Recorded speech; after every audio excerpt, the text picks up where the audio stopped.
Invention. An invention is a unique or novel device, method, composition or process. It may be an improvement upon a machine or product, or a new process for creating an object or a result. An invention that achieves a completely unique function or result may be a radical breakthrough. Such works are novel, and not obvious to others skilled in the same field. Some inventions can be patented. A patent legally protects the intellectual property rights of the inventor, and legally recognizes that a claimed invention is actually an invention. The rules and requirements for patenting an invention vary from country to country, and the process of obtaining a patent is often expensive. Another meaning of invention is cultural invention, which is an innovative set of useful social behaviors adopted by people, and passed on to others. The Institute for Social Inventions collected many such ideas in magazines and books. Invention is also an important component of artistic and design creativity. Inventions often extend the boundaries of human knowledge, experience, or capability. The idea for an invention may be developed on paper, or on a computer, by writing or drawing, by trial and error, by making models, by experimenting, by testing and/or by making the invention in its whole form. Brainstorming also can spark new ideas for an invention. Collaborative creative processes are frequently used by designers, architects and scientists. Co-inventors are frequently named on patents. In addition, many inventors keep records of their working process, notebooks, photos, etc., including Leonardo da Vinci, Thomas Jefferson and Albert Einstein. In the process of developing an invention, the initial idea may change. The invention may become simpler, more practical, it may expand, or it may even morph into something totally different. Working on one invention can lead to others too. History shows that turning the concept of an invention into a working device is not always swift or direct. Inventions may also become more useful after time passes and other changes occur. For example, the parachute became more useful once powered flight was a reality. Conceptual means. Invention is often a creative process. An open and curious mind allows an inventor to see beyond what is known. Seeing a new possibility, connection, or relationship can spark an invention. Inventive thinking frequently involves combining concepts or elements from different realms that would not normally be put together. Sometimes inventors disregard the boundaries between distinctly separate territories or fields. Several concepts may be considered when thinking about invention. Play.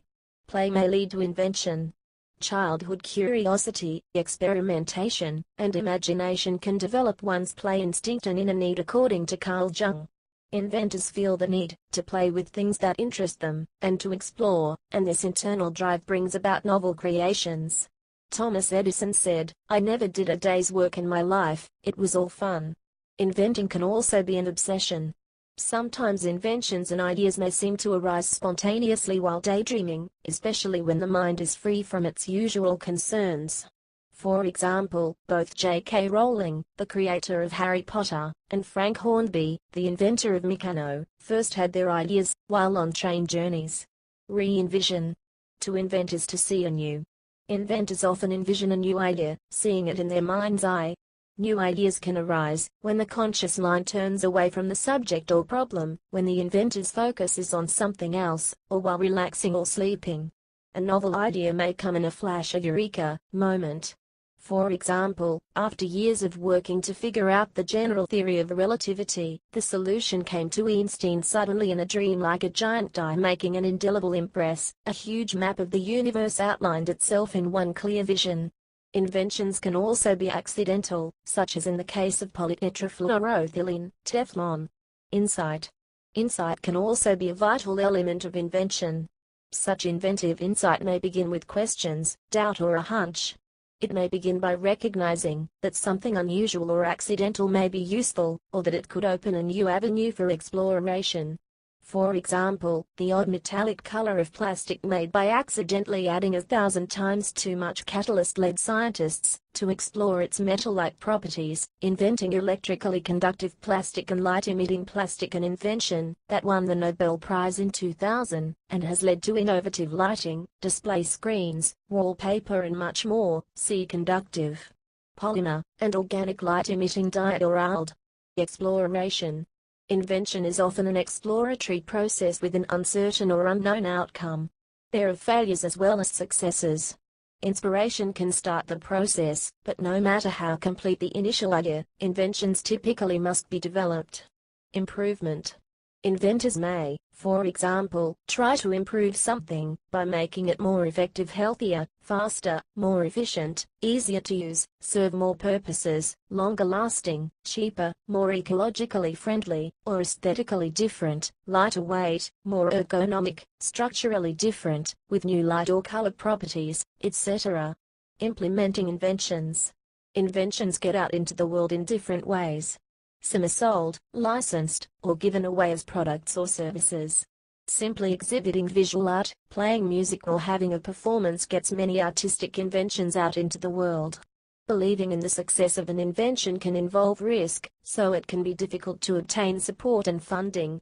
Grants, inventor associations, clubs, and business incubators can provide the mentoring, skills, and resources some inventors need. Success at getting an invention out into the world often requires passion for it, and good entrepreneurial skills. In economic theory, inventions are one of the chief examples of positive externalities, a beneficial side effect that falls on those outside a transaction or activity.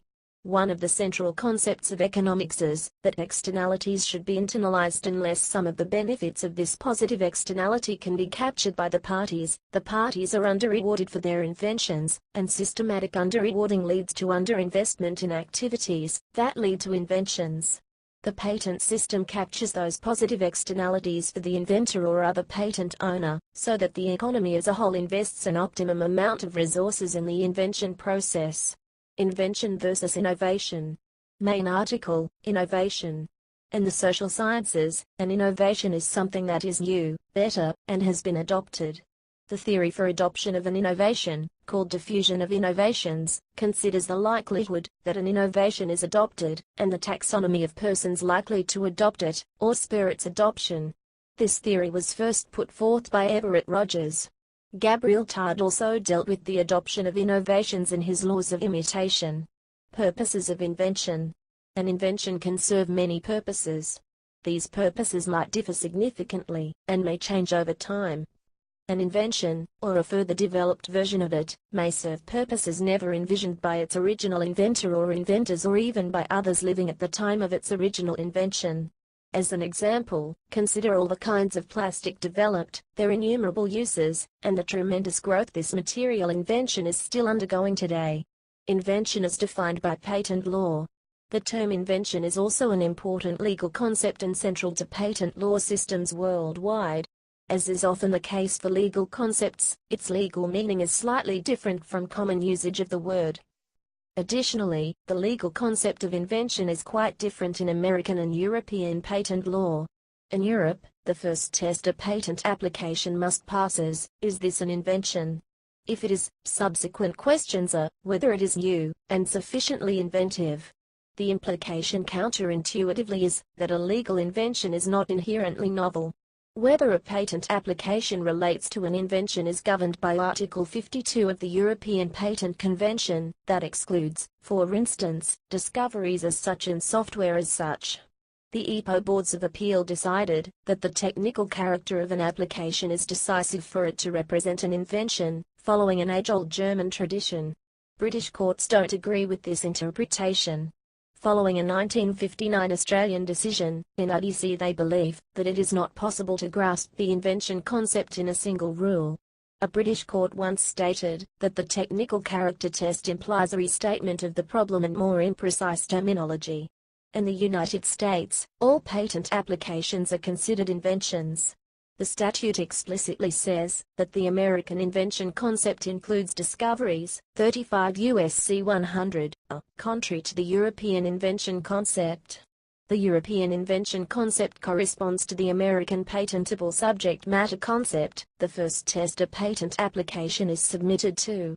While the statute, 35 U.S.C. 101, virtually poses no limits to patenting whatsoever, courts have decided in binding precedents that abstract ideas, natural phenomena and laws of nature are not patentable. Various attempts were made to substantiate the abstract idea test, which suffers from abstractness itself, but eventually none of them was successful.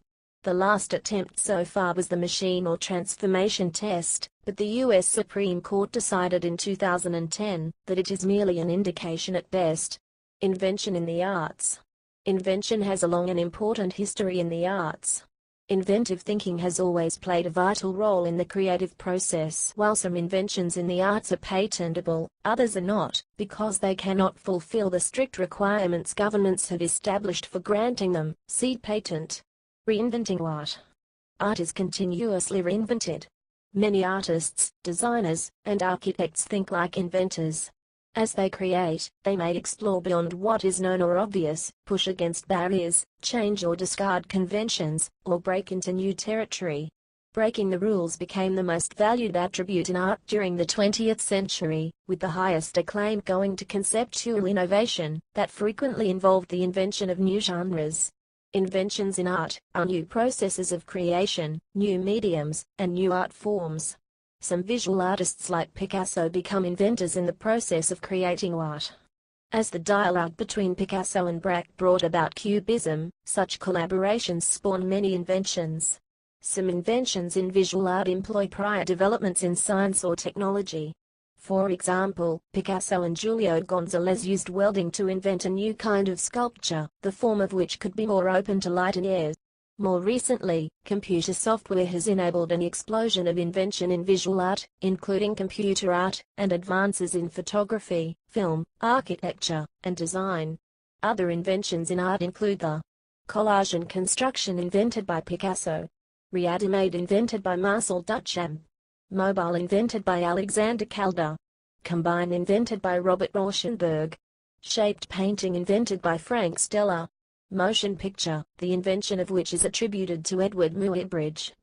Likewise, Jackson Pollock invented an entirely new form of painting, and a new kind of abstraction by dripping, pouring, splashing, and splattering paint onto unstretched canvas lying on the floor. Inventive tools of the artist's trade also produced advances in creativity. Impressionist painting became possible because of newly invented collapsible resealable metal paint tubes that facilitated spontaneous painting outdoors. Inventions originally created in the form of artwork can also develop other uses, that is, Alexander Calder's mobile, which is now commonly used over babies' cribs. Funds generated from patents on inventions in art, design, and architecture can support the realization of the invention or other creative work. Frederick August Bartholdi's 1879 design patent on the Statue of Liberty helped fund the famous statue, because it covered small replicas, including those sold as souvenirs.